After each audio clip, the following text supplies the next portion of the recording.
Welcome to the Anxiety Attic, where I make self-help videos for anxiety disorders. People who suffer anxiety are always looking for ways to ease their anxiety, and there is no shortage of suggestions on anxiety forums and anxiety blogs. And with some of these blogs, you can buy everything you need for your anxiety survival kit through affiliate links.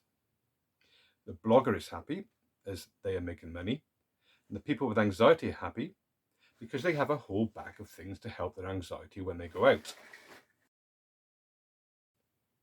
But do these things really help anxiety? In this video, I'm going to go through the items I often see in people's anxiety bags, look at the logic behind them, and then tell you whether they are good or bad for anxiety. So the first item in the anxiety bag is mints. If you suffer panic attacks, you might struggle to breathe. Or if you feel like you can't breathe, it might trigger a panic attack. So as mints help people breathe, they must help panic attacks, right? Well, we'll come back to the logic of that later. Second is instant ice packs.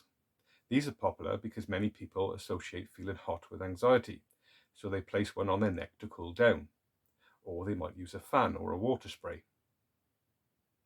Before I get on to some of the more controversial items found in an anxiety bag, let's cover some of the more benign ones, like games that require focus or concentration. The idea is to distract yourself from the feelings of anxiety. Similar to this are fidget spinners or stress balls, which are used in a similar manner. Meditation beads have traditionally been used in the Buddhist and Hindu religions, but are now popular with people who suffer from anxiety. Next, headphones. Headphones may be used to distract yourself from your anxiety with music, or if you fear busy places, it might be used to block out sounds that remind you how busy it actually is. Or maybe you use headphones to drown out intrusive or anxious thoughts. Next is sunglasses. These are used by people to hide their anxiety. It could be social anxiety, but people who have panic attacks often don't want people to see the anxiety in their eyes. It also offers a kind of barrier between yourself and the environment or situation that you fear. And finally, the items that might be considered controversial: beta blockers and benzodiazepines. I will explain later why I see these as controversial. So if you have all these things in your anxiety bag when you go out, then surely you should be immune from anxiety. But that's frequently not the case. And if you think about it, you'll probably find that over time your anxiety has got worse, yet the number of things in your anxiety bag has increased. So maybe some of these things are not helping.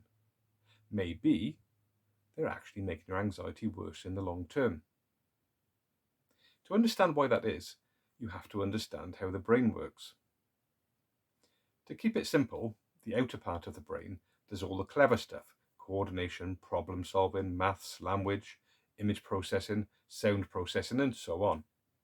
But at the core of our brain is a really primitive part called the limbic system. This part of the brain is really not very clever. It thinks in a very simple and primitive way, and whether you are John Doe or Albert Einstein, you have a primitive thinking limbic system. The limbic system initially learns from experiencing danger or harm and triggers your fight or flight response. But often, when the danger is gone, we continue to try to protect ourselves from it. This is how phobias and anxiety disorders develop. And the reason they get worse is that we keep conditioning our limbic system to become even more tuned to danger, and so it is constantly going into fight or flight mode. So what has this got to do with anxiety bags or anxiety survival kits? Well, let's look at the items in it from the perspective of our not too clever limbic system. First, mints. You take them to help you breathe and prevent or stop panic attacks. So our simple thinking limbic system hears we have a problem with the lungs. There is a danger of suffocation. We must be in danger. Prepare for fight or flight. By the way, mints have a mental effect, so help breathing by reducing mucus. But breathing problems during panic attacks have nothing to do with mucus. It's caused by a fast heart rate and a conditioned overcompensation in your breathing. Ice packs, fans and water sprays all tell your limbic system that being hot is dangerous. So it learns to associate heat with danger and prepares for fight or flight whenever you get warm, which you inevitably will at some point. By the way, I will link a video at the end explaining why anxiety causes hot flushes. Games for distraction, fidget spinners and stress balls will tell your limbic system that something so awful is going to happen that you can't face it. So it primes itself for fight or flight. Headphones are similar. If you use them to shut out intrusive or anxious thoughts, the limbic system will think those thoughts are dangerous. If you're using them to distract yourself from the busy environment, then the limbic system will associate busy environments with danger.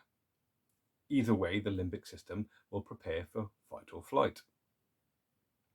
Sunglasses might tell the limbic system that someone seeing your anxiety is dangerous, or the environment is so dangerous you have to dim it down.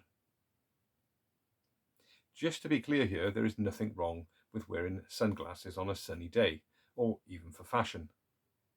The important thing is why you are wearing them. So what about meditation beads? Surely they can't be bad for anxiety.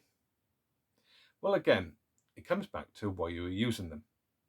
If you practice meditation as part of your routine to improve your mental health, then they are great.